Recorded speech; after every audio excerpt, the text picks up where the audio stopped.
Guys, and welcome to yet another top of the best. And today I will show you the top 5 top laners in patch 4.18. And let's do this. So at our 5th spot we have Aurelia. And you know why Aurelia? Because she is so good at split pushing. And why she's so good at split pushing is because she's so easy to CS with. I mean, her laning phase is pretty darn easy because the CS is not really a problem. You know why? Because when you Q when you Q a minion and it dies, you get a Q back and the mana. So you can just do that all the time. You spam it all day, all night. You do like auto attack Q, and then it will die. Pretty easy, huh? Just what I thought. So in the early game, she is okay. I can't say that she's really good because her power spike goes when she hits the mid game, because then she'll probably have her Trinity Force, and her Trinity Force is really good with Aurelia, because when you ult, you will also get your ult in the mid game. When you ult, then you auto attack, auto attack, and you get a Sheen proc from the Trinity Force, so it will be some massive damage. And her W deals true damage. Not only it heals you, but also this true damage. So they have to build HP, because if they build like armor or magic resist, it won't do shit to you because you deal true damage. So they have to build HP.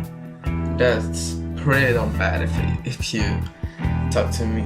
So the cons to Aurelia are that she's pretty weak late game. I mean, her ult doesn't really do anything. So you gotta go like tanky and stuff, because your ult is like, it doesn't do anything, you just use it for your Sheen procs. But then in the late game, I mean, some Sheen procs are not gonna win you a fight. So overall, Aurelia really deserves this 5th spot at my list. So the 4th spot we have Gnar. Gnar, that it's really good that he is ranged. And the thing is, if you're like fighting a melee champ that's not ranged, you can just auto attack and poke him all day, all night. And with Gnar, it's now even easier, because you can spam that Q. If you don't know what her Q does, you Q, it's a boomerang, and then when it comes back, if you take it, it's like on a 2-second cooldown, you will get it immediately. So that's why he has really good poke. And the thing is about, I kill you, then what?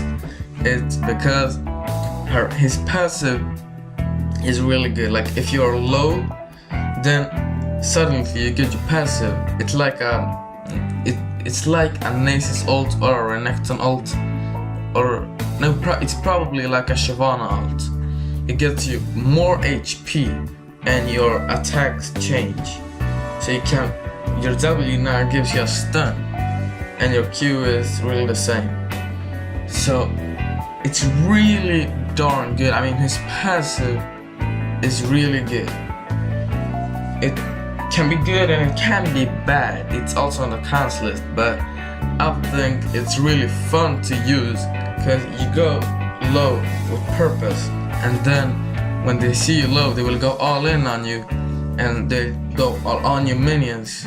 But then you just change and whack, W stun them, Q, they are now dead. So some cons to him, that when he is at ranged form, he can get shied on, because he needs to get the poke in to get the other guy low. But if you're full HP, you want really to get to the melee form, or if you're not, then you'll die. So he's really weak behind. He needs some items. He's probably like an 80 carry. Like, I think you need like a Bloodthirster or maybe a Trinity Force.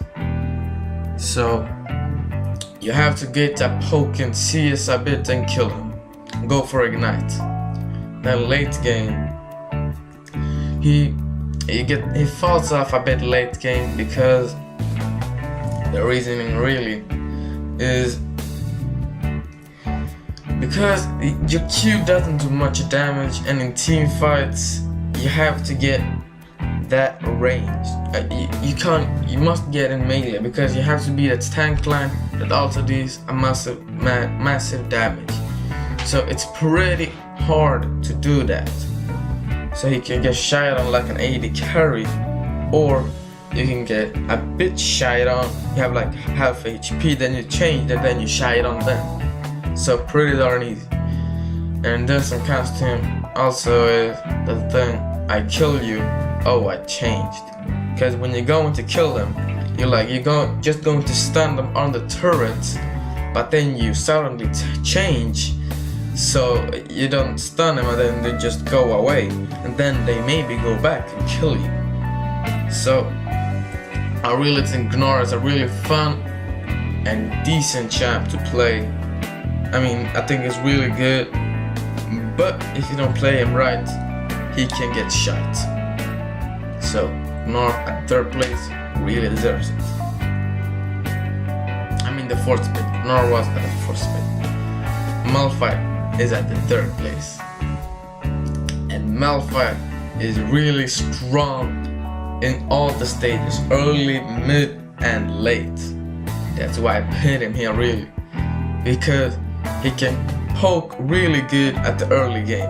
When he is at his mid game, he can just all in because his ult deals massive damage when you have that AP.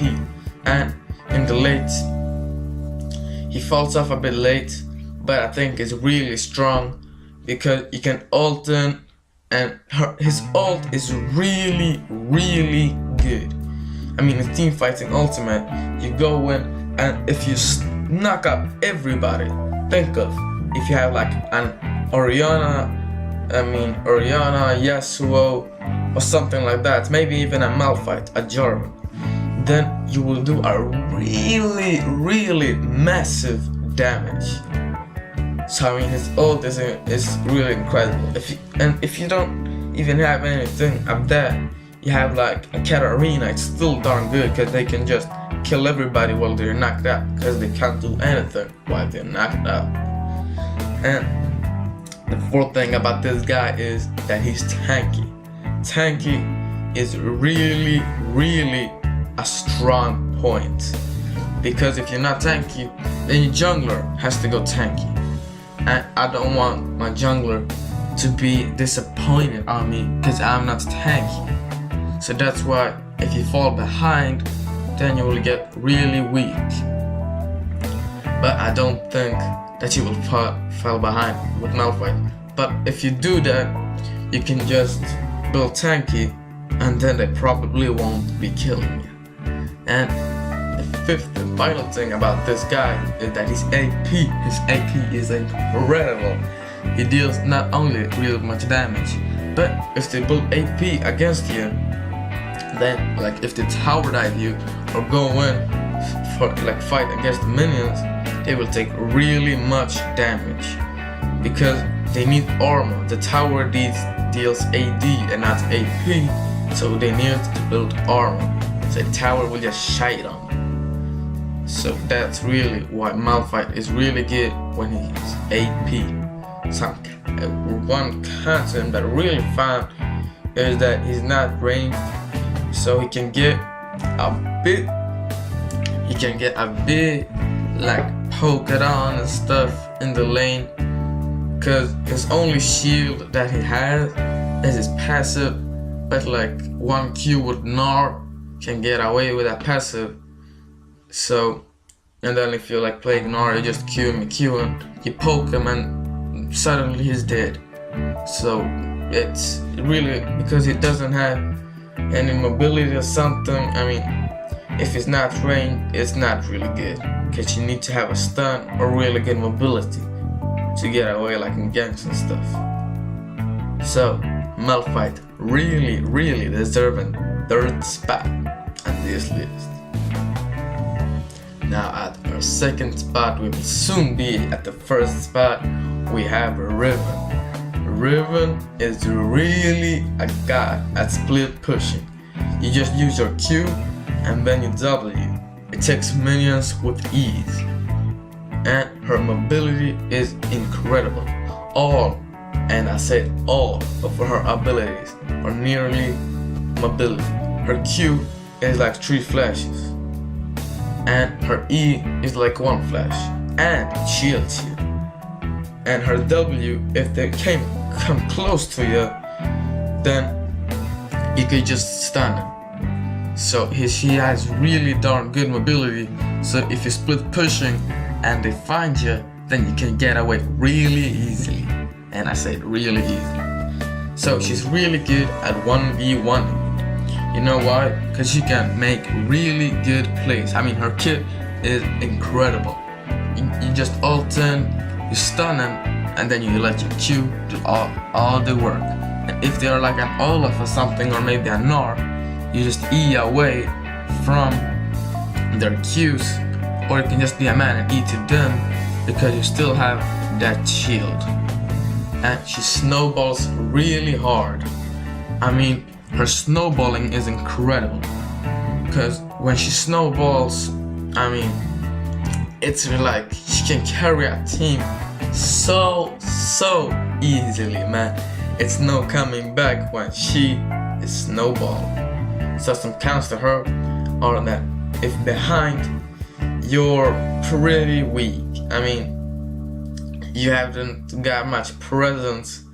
I mean, when I played the first one on this list, I just shied on Riven, and then she couldn't do anything because she was shied on. So she's pretty weak against ranged, but if you can't dodge them with your E, you have some really good skills, then you'll probably get away pretty easy.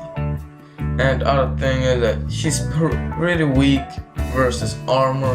I mean, like if you build a cloth armor, then Riven will be really weak against them. So you're trying to get that kill in the early game, so they haven't got enough money to afford the cloth armor. I mean, even the chain vest. The chain vest is probably better. But you're trying to they should not get 300 gold for that cloth armor, because the cloth armor is really good. So if they don't get that at their first bag, then you're pretty safe and they can't do shit. So Riven really deserves a second spot at this list.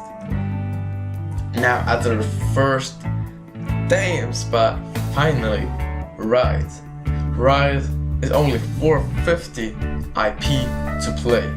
And not only you can buy him like immediately, but he is easy, so easy to play. He has no skill shots. You go in, press all the abilities, Q, W, E, R, press them, and they will die. So you can take this guy to diamond, but that you play like a bronze, because he's really easy and he's really good. And the other thing is that he's ranged. Ranged have a really good opportunity to play against melee champs, and they can just shite on them. Their poke is incredible. I mean, you go in, auto attack Q, auto attack they. I mean, it takes 25% of their health, and then when you W and E, another 25%, and they are down 50% of their health. And Rise, at least I think, is the tankiest AP in the whole game. Maybe Annie can match up, but I still think the Rise is the best. He snowballs so good, and when he gets the like mana thing, the tier, then he gets also HP when he auto attacks. I mean, that's just incredible. So he has really high damage, and of course his AP. When they build AP on you, they will maybe tower dive, and you just stun them on their turret. The turret will deal massive damage to them, because will deal so much damage because that they don't have any armor, so they will get really shite on.